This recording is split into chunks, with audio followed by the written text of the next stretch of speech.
Supreme court में जो लोग बैठे हुए हैं ना, ये कानून उन पे भी शिकंजा कसने वाली कानून थी।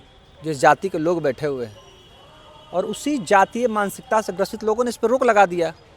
अब तो हम लोग कहते थे कि न्यायालय पे भरोसा है, लेकिन अब ये कहने में भी शर्म आती है कि हमें न्यायालय पे भी भरोसा नहीं है।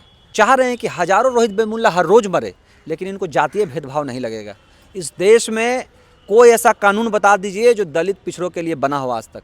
हमें लगता है कि ये देश को दलित पिछड़ों को छोड़ के कहीं और चले जाना चाहिए। आपका कितने दिन आंदोलन हुए देश में, नरेंद्र मोदी की माँ बहन की गालियाँ दी गई, जाति आधारित गालियाँ दी गई, सड़कों पर उसके पोस्टर को फाड़ा गया, गलत आरोप लगाए गए, भद्दी गालियाँ दी गई सोशल मीडिया पे, पुलिस के सामने गाली दी गई, देश के प्रधानमंत्री को एक मुकदमा हुआ। ये कोई पिछड़े की औकात थोड़ी है भारत में कोई तलवार लेके निकल जाए। हम लाठी लेके निकले तो जंगल राज की संज्ञा दे दी गई इस देश में। सिर्फ लाठी, जिससे गाय भैंसों को डराया जाता था, इन लोगों को लगा कि हमें मारने के लिए ला रहे हैं, तो तलवार, फलसा और भाला। अरे भाई, एक सांसद उत्तर प्रदेश में हमला हो जाता है और सीना ठोक के एक कौन सेना है वो कहता है कि हमने इसकी जिम्मेदारी ली है। नए यूजीसी के कानून जब 12 जनवरी को लागू हुआ, उसके बाद से देश में एक धारा जो है उसको काला कानून बताने लगा। अब जो है सुप्रीम कोर्ट का आदेश आ चुका है, यूजीसी कानून पे रोक लगा दिया गया है। इस पे बात करने के लिए हमारे साथ मनीष यादव जी हैं। क्या कहेंगे आप? कल तक कह रहे थे यूजीसी कानून सही है, अब तो सुप्रीम कोर्ट इसको रोक लगा दिया गया है। तो सुप्रीम कोर्ट में जो लोग बैठे हुए हैं ना, ये कानून उन पे भी शिकंजा कसने वाली कानून थी। जिस जाति के लोग बैठे हुए हैं और उसी जातीय मानसिकता से ग्रसित लोगों ने इस पर रोक लगा दिया। अब तो हम लोग कहते थे कि न्यायालय पे भरोसा है, लेकिन अब ये कहने में भी शर्म आती है कि हमें न्यायालय पे भी भरोसा नहीं है। जब एक पक्ष की बात न्यायालय में हो और दूसरे पक्ष को ना सुना जाए, उस न्यायालय पे हम कैसे भरोसा कर सकते हैं? जिस देश में एक पक्ष को इतना सताया जाए कि वो आत्महत्या कर ले और उसके बाद भी एक पक्ष को और एक कोर्ट को ये ना लगे कि जातीय भेदभाव है इस देश में, तो ये लोग तो हज़ारों रोहित बेमुल्ला पैदा करना चाह रहे हैं। ये लोग तो चाह रहे हैं कि हज़ारों रोहित बेमुल्ला हर रोज़ मरे, लेकिन इनको जातीय भेदभाव नहीं लगेगा।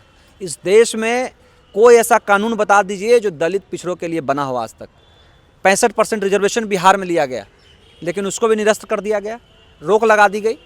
फिर से एक दलित पिछड़ों के सिर्फ सम्मान और सुरक्षा की बात थी, कोई हक देने की बात नहीं थी, लेकिन उसके बाद भी क्या हुआ? रोक लगा दी गई। ये देश कभी भी दलित पिछड़ों का नहीं रहा है। हमें लगता है कि ये देश को दलित पिछड़ों को छोड़ के कहीं और चले जाना चाहिए। आप लोग इस पे आप प्रदर्शन करेंगे? आप कहेंगे कि यूजीसी लागू हो? फिर नहीं, यूजीसी को तो अभी तक लागू करने का आदेश पे ना रोक लगा है, ख़त्म कहाँ हुआ है। लेकिन हम लोग यूजीसी के समर्थन में अब सड़कों पे उतरेंगे। अब हमें लगता है कि अगर ताकत और चीज़ों से ही अगर कोर्ट को दिखाई देता है कि जो सड़कों पे है उनके साथ ही सिर्फ अगर अन्याय हो रहा है, तो हम भी सड़कों पर उतरेंगे। कोर्ट देखे कि कितने लोग सड़कों पर उतर रहे हैं, उसके साथ अन्याय हो रहा है कि नहीं हो रहा है। कहा जा रहा है कि अमेरिका जैसी स्थिति आ जाएगी अगर यूजीसी जैसी कानून रही तो। ना, अमेरिका जैसी स्थिति सिर्फ टिप्पणी करने से नहीं होगी। ऐसे लोग जो देश के बड़े पदों पे बैठे हुए हैं, ये लोग इस देश को पाकिस्तान बना देंगे। याद रखिएगा, पाकिस्तान बना देंगे, बांग्लादेश बना देंगे। ये लोग मतलब कैसे बना देंगे? कैसे बना देंगे?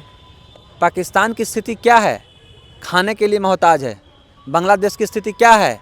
छात्रों ने आंदोलन कर दिया। मैं उस पर बात कर रहा हूँ, मैं धमकी किसको दे रहा हूँ भाई? मेरी इतनी बिसात की मैं धमकी दूँ? मैं अभी जेल चला जाऊँगा, एनएसए लग जाएगा, हम पे देशद्रोह का मुकदमा हो जाएगा। लेकिन देश पे उतरने वाले किसी लोगों पे एक एफआईआर हुआ? कोई बताएगा कितने दिन आंदोलन हुए देश में? नरेंद्र मोदी की माँ बहन की गालियाँ दी गई, जाति आधारित गालियाँ दी गई, सड़कों पर उसके पोस्टर को फाड़ा गया, गलत आरोप लगाए गए, भद्दी गालियाँ दी गई सोशल मीडिया पे, पुलिस के सामने गाली दी गई, देश के प्रधानमंत्री को एक मुकदमा हुआ।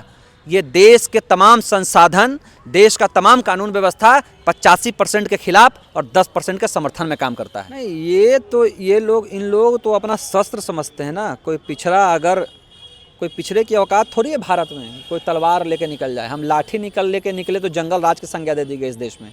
सिर्फ लाठी, जिससे गाय भैंसों को डराया जाता था, इन लोगों को लगा कि हमें मारने के लिए ला रहे हैं, तो तलवार, फलसा और भाला। अरे भाई, एक सांसद उत्तर प्रदेश में हमला हो जाता है और सीना ठोक के एक कौन सेना है वो कहता है कि हमने इसकी जिम्मेदारी ली है।